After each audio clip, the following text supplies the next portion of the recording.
10 days ago, the US government intervened in access to Anthropic's most advanced AI models.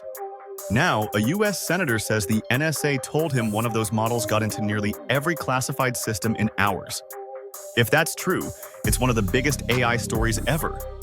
But the journalist who reported the claim says people are misunderstanding what actually happened. And that distinction could change the entire story.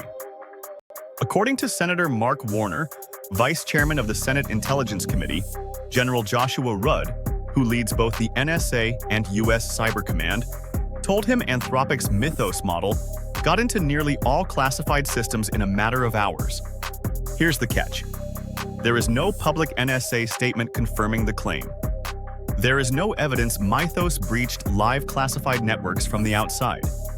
And the Economist journalist who reported the remark, Shashank Joshi, later clarified publicly that the line should not be read literally.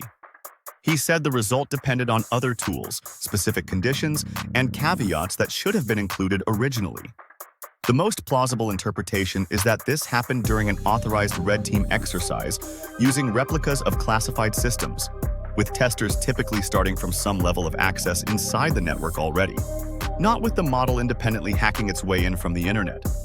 That distinction matters a lot. Warner wasn't accusing Anthropic of wrongdoing. Quite the opposite. He was arguing that frontier models need mandatory testing before release. More, thank God this was discovered, than Anthropic built something reckless. The timing adds another layer. 10 days before the intervention, President Trump signed an executive order on AI security.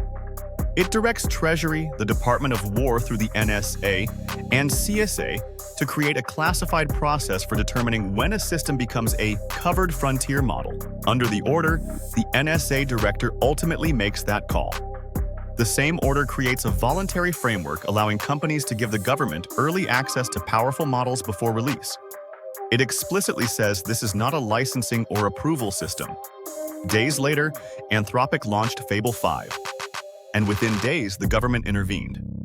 The administration has never said the executive order caused what happened. But the sequence raises obvious questions. Did officials discover a capability that alarmed them? Or did a major release collide with a national security framework that had barely been signed? Right now, we don't know. Another consequence has received far less attention. The restrictions reportedly affected users across the Five Eyes Alliance, the United Kingdom, Canada, Australia, and New Zealand, catching allies and institutions off guard. One of the closest intelligence partnerships in modern history suddenly found itself caught in a dispute involving Washington and an American AI company. And that's what makes this story important. The debate isn't really about whether one model is safe. It's about who gets to decide when a frontier system has become too capable to release. The company that built it? National security agencies that worry offensive capabilities spread faster than safeguards? Or independent evaluators, who argue neither side should be grading its own homework?